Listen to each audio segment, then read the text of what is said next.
ప్రస్తుతం మనతో పాటు మందకృష్ణ మాదిగున్నారు, వారితో మాట్లాడదాం. చెప్పండి, సుదీర్ఘ పోరాటం తర్వాత సుప్రీంకోర్టు చారిత్రక తీర్పిచ్చింది, కానీ చాలామంది వ్యతిరేకిస్తున్నారు. ఈరోజు భారత్ బంద్ కూడా పిలుపునిచ్చారు. కొంతమంది దళితుల ఓట్ బ్యాంక్ కోసమే ఇదంతా చేస్తున్నారు అంటారు. వాళ్ళకి మీరేమంటారు? భారత్ బంద్ లేదు, ఏ బంద్ లేదు. వాళ్ళే బంద్ చేసుకొని ఇంటికాడ కూర్చోవాలి. అంతకంటే ఇంకేమని వాళ్ళే బంద్ చేసుకోవాలి. ఇవన్నీ ఏదన్నా మనం సమాజం ముందు మాట్లాడుతున్నప్పుడు సమాజం హర్షించాలి. వాళ్ళని ఈసడించుకుంటుండ్రు. వర్గీకరణ వ్యతిరేకిస్తూ మాట్లాడేటోళ్ళని చూసి సమాజం ఈసడించుకుంటుంది. తీర్పు తర్వాత పత్రికల్లో వ్యాసాలు వచ్చినాయి. సమాజం నుంచి మేధాలు రాశారు. అందరూ వర్గీకరణకు అనుగుణంగా రాశారు. తీర్పు తర్వాత ఎలక్ట్రానిక్ మీడియాలో, సోషల్ మీడియాలో బాగా చర్చ జరిగింది. చర్చకు వచ్చిన ప్రతి ఒక్కరు వర్గీకరణ సపోర్ట్ చేశారు, ఎక్సెప్ట్ ఈ వర్గం నుంచి కొంతమంది స్వార్థపరులు తప్ప. న్యాయ వ్యవస్థ వర్గీకరణకు అనుకూలంగా ఉన్నది. తెలుగు నేల మీద ఉన్నబడి అన్ని పార్టీలు వర్గీకరణకు అనుకూలంగా ఉన్నాయి. ఇప్పుడు మీరు ఎవరి అభిప్రాయాన్ని గౌరవించినట్టు? మీరు రాజకీయ పార్టీల అభిప్రాయానికి మీ వాదన భిన్నంగా ఉన్నది, కమిషన్ల అభిప్రాయానికి మీ వాదన భిన్నంగా ఉన్నది, కోర్టు తీర్పుల అభిప్రాయానికి మీ వాదన భిన్నంగా ఉన్నది, సమాజం అభిప్రాయాలకు మీ వాదన భిన్నంగా ఉన్నది. పోనీ మీరు అంబేద్కర్ వాదనను గౌరవిస్తారంటే అంబేద్కర్ వాదన గౌరవించారు. అంబేద్కర్ దళితుల్లో ఉండబడే ప్రతి కులం తమ జనాభా కంటే మించి రిజర్వేషన్ ఎవరు పొందొద్దు, ఉన్న అవకాశాలు అందరూ పంచుకోవాలని చెప్పేశాడు. పంచుకోవాలని ఎంఆర్పిఎస్ కూడా అంటుంది.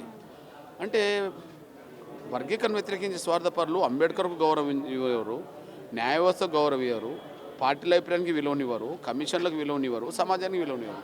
అంటే వాళ్ళు సమాజం నుంచి రోజు రోజు దూరం అవుతున్నారనే విషయం రుజువు అవుతుంది. ఇప్పుడు దళితుల్ని ఊరికి దూరంగా పెట్టిన అంటున్నారు చరిత్రలో. ఇప్పుడు సమాజానికి దూరంగా పోతున్నది ఎవరు? వర్గీకరణ వ్యతిరేకించే స్వార్థపరులు.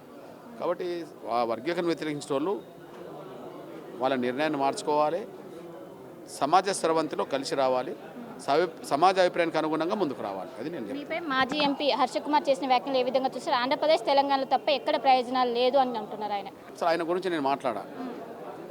ఆయనకు వాళ్ళ కులంలోనే విలువ లేదు, వాళ్ళ కులంలోనే గౌరవం లేదు. మాలలు ఎక్కువ ఉన్న జిల్లా అది, తూర్పుగోదావరి జిల్లా మాలలు ఎక్కువ ఉన్న జిల్లా. ఒకరోజు వర్గీకరణ అడ్డుకుంటామని చెప్పి ఒక 10,000 మందితో మీటింగ్ పెట్టిండు. నేను అక్కడనే కొన్ని లక్షల మందితో మీటింగ్ పెట్టిన. ఆ రోజు అక్కడి నుంచి వెళ్ళిపోయాడు. మాదిగలు తక్కువ ఉన్నారని ఆయనే ప్రచారం చేసిండు. ఆయన జిల్లాలో మాలలు ఎక్కువ ఉన్నారని ఆయన ప్రచారం చేసిండు. ఆయన సొంత జిల్లాలో ఆయన మీటింగ్ పెడితే 10,000 మంది వచ్చిండ్రు. ఆ జిల్లాలో ఎంఆర్పిఎస్ మీటింగ్ పెడితే లక్షల మంది వచ్చారు. నా జాతి ఎక్కడైనా ఉద్యమం కండగా నిలబడ్డది. నా జాతి ఎక్కడున్నా నా జాతి నన్ను గౌరవించుకుంటుంది, అభిమానంతో చూస్తుంది. ఇప్పుడు ఆయనను గౌరవించేటోళ్ళు ఎవరు? వాళ్ళ కులమే గౌరవించదు, ఆయన కులమే విలువనివ్వదు కదా. కేవలం ఆ వర్గీకరణ వ్యతిరేకంగా స్టేట్మెంట్ ఇవ్వడం అనే దాని ద్వారా తను ఉనికేదో ఉన్నదాన్ని ఆయన భ్రమలు పడడం తప్ప ఆయనకు ఉనికి కూడా లేదు. ఎస్సీ వర్గీకరణ తీర్పుని రేవంత్ రెడ్డి ప్రభుత్వం క్యాచ్ చేసుకుంటుందా? ఎందుకంటే ఆ రోజు ఏదైతే తీర్పు వచ్చిన రోజు ఎంఆర్పిఎస్ నాయకుల కంటే కాంగ్రెస్ నాయకులు ఎక్కువ సెలబ్రేట్ చేసుకున్నారు. వర్గీకరణ సుప్రీంకోర్టు తీర్పు అనుకూలంగా వచ్చిన తర్వాత అసెంబ్లీలో స్పందించింది. దేశంలో అందరికంటే ముందు తెలంగాణ ప్రభుత్వం వర్గీకరణ అమలు చేస్తామని మాట్లాడింది. సహజంగానే కాంగ్రెస్ వాళ్ళు మా నాయకుడు అందరికంటే ముందు అమలు చేస్తా అన్నాడు అని చెప్పి పండుగలు చేసుకున్నారు. సంతోషమే కదా.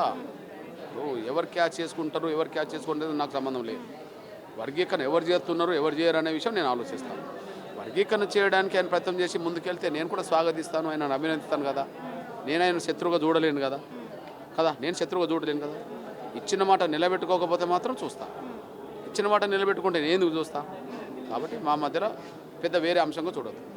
మాలల్ని మానువాదులు అని అన్నారు, వాటికి కట్టుబడి ఉంటారు ఆ వ్యాఖ్యలకి? మాలల్లో మెజారిటీ మేధావులు అనబడుతున్న వాళ్ళందరూ మనువాదులే. మాలల్లో ఎదిగిన రాజకీయ నాయకులు మెజారిటీ మనువాదులే. ఎందుకంటే వాళ్ళ నుంచే వర్గీకరణ వ్యతిరేక స్టేట్మెంట్లు వస్తున్నాయి కదా. నీ పక్క దళితులు, నీ పక్కన వెనుకబడ్డ వాళ్ళ హక్కులను హరించాలని ప్రయత్నం చేసే వాళ్ళే వర్గీకరణ వ్యతిరేకించే వాళ్ళు. మానవ హక్కులను గౌరవించిందే మనవాదం అవుతాయి. మరి వర్గీకరణ వ్యతిరేకించిన వాళ్ళు ఎవరు అవుతారు? మనవాదులు అవుతారు. మెజారిటీ వాళ్ళు మనవాదులు అంటున్నా. అందులో ఒకరో ఇద్దరు నా తమ్ముళ్ళు ఉన్నారు, వాళ్ళ పేర్లు నేను చెప్పేశాను. ఒక నాగర్ కర్నూలు నుంచి ఒక ధర్మరాజు అనే తమ్ముడు ఉన్నాడు. మాల వర్గీకరణ జరగాలని ఉద్యమాలు చేస్తాడు అతను. వర్గీకరణ కావాలని చెప్పి ఇప్పుడు ప్రకాశం జిల్లా నుండి వచ్చిన ఒక రమేష్ అనే తమ్ముడు ఉన్నాడు, అతను మాల. ఎంఆర్పిఎస్ ఉద్యమం మొదలు పెట్టక ముందు నుంచి ఆయన మాకు అందుబాటులో ఉన్నాడు. వర్గీకరణ జరగాలని వేదికల మీద మాట్లాడతాడు, వేదిక ముందు మాట్లాడతాడు, ఇంటర్నల్ మాట్లాడతాడు, ఇంట్లో మాట్లాడతాడు, వాళ్ళ దగ్గర కూడా మాట్లాడతాడు. నేను వాళ్ళని అనలేను. అట్లనే లోక్నాథ్ అని ఒక తమ్ముడు ఉన్నాడు, జయభారత్ దాంట్లో పనిచేసేవాడు. ఆయన మాలలు వర్గీకరణకు అనుకూలంగా ఉండాలని మీటింగులు కూడా పెట్టిన సందర్భాలు ఉన్నాయి. అంటే వర్గీకరణకు అనుకూలమైన మిత్రుల్ని సోదరులని నేను గౌరవిస్తాను. సామాన్య ప్రజలు వర్గీకరణ కోరుకుంటారు, ఎందుకంటే తొందరగా ఈ సమస్య పరిష్కారం కావాలని. ఇప్పుడు ఎంఆర్పిఎస్ ఒక నిర్ణయం తీసుకుంటే దానికి మాదిగలు స్పందిస్తారు, రోడ్డు మీదకి వస్తారు, సమాజం స్పందిస్తారు, మాకు అనుకూలంగా మద్దతు ఇస్తారు. ఇప్పుడు వాళ్ళు ఏదో బంద్ అంటున్నారు కదా, వాళ్ళ బంద్ వాళ్ళ ఇళ్ళల్లో కూడా జరగదు, వాళ్ళ ఊర్లో కూడా జరగదు కదా, జరగలేదు కదా. అంటే మాలలు రోడ్డు మీకు రాలేదు కదా, సమాజంలో ఎవరు కూడా హర్షించలేదు కదా, అందువల్లనే ఏం జరగకుండా పోతుంది కదా. కాబట్టి నేను చెప్తున్నది ఏంటంటే వర్గీకరణ వ్యతిరేకించిన వాళ్ళను మనవాదులుగానే చూస్తా, వర్గీకరణ స్వాగతించిన వాళ్ళను మానవతావాదులుగానే చూస్తా. ఎస్సీ వర్గీకరణపై కాంగ్రెస్ హైకమాండ్ నుంచి ఎలాంటి రెస్పాన్స్ లేదు. ఒకవైపు రాహుల్ గాంధీ కావచ్చు, సోనియా గాంధీ కావచ్చు, ఖర్గే నుంచి.